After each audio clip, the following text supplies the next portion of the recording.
Good evening. My name is Maria. And first of all, I really appreciate your attention, and I want to express special gratitude for people who inspire me to do my story and support me on the way. The name of my story, I wish you would come with the manual. So I wish you would come with the manual, like I would give birth to you, and manual would be next to me on a bedside table, I said to Benjamin. Not only I have to solve the puzzle how to raise you, but also how to raise you American. I heard a lot from my American friends born from first generation immigrant parents. They complain, my parents made me neurotic. They instill redundant family flaw. They constantly put their anxiety and fears. I didn't want it to happen for you.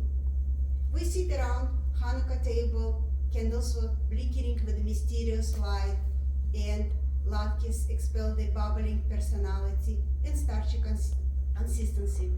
In the Soviet Union, when adults are talking, kids have to stay quiet. But here, everyone respects the child. Child has thoughts and emotions. Child has a voice.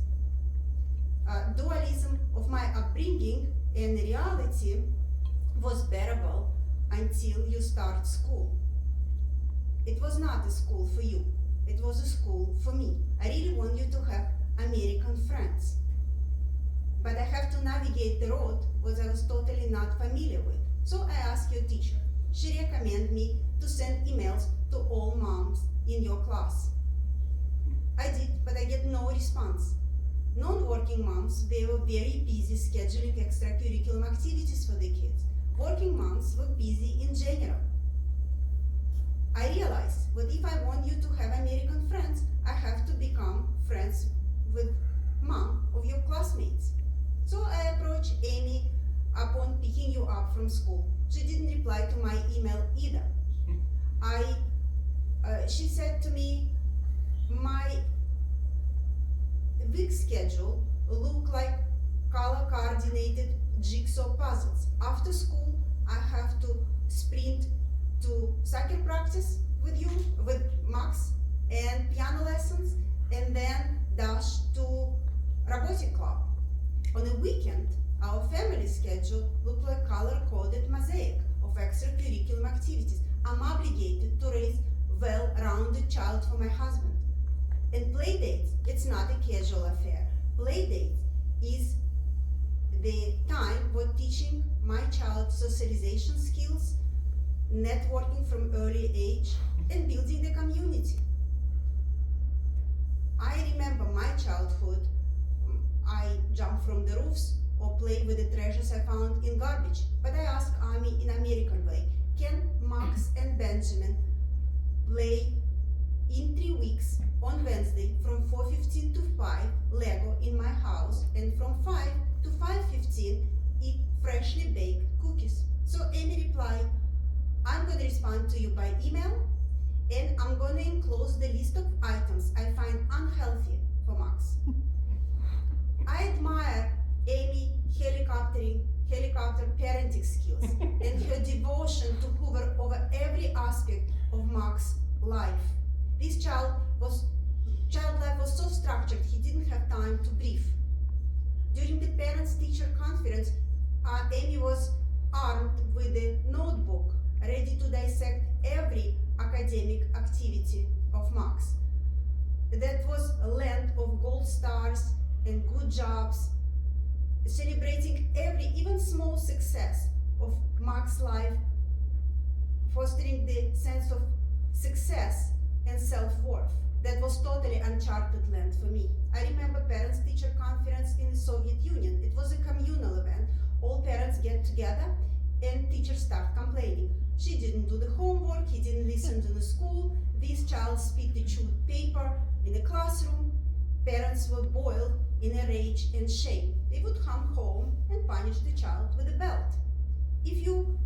Nobody would prize. If you did something good, nobody would mention. But if you did something bad, physical punishment was waiting for you.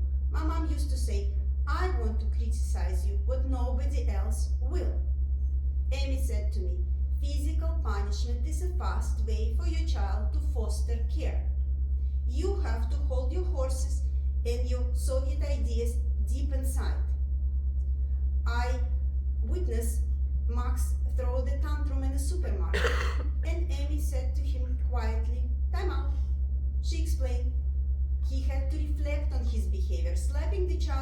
outside, not gonna change anything.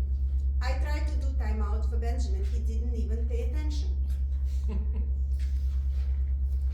The constant competition over the child's success made the situation even more unknown for me.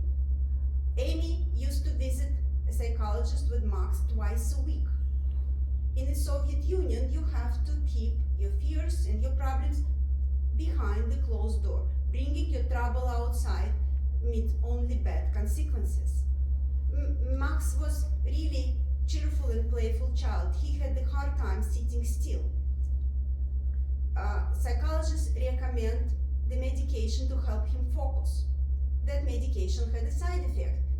He stopped sleeping. They add the sleeping pills. Then Max had some troubles with the friends and got sad. Amy added antidepressant. The school is like a marathon, you have to study. Amy was constantly concerned about Max's academic success, good college, and good future.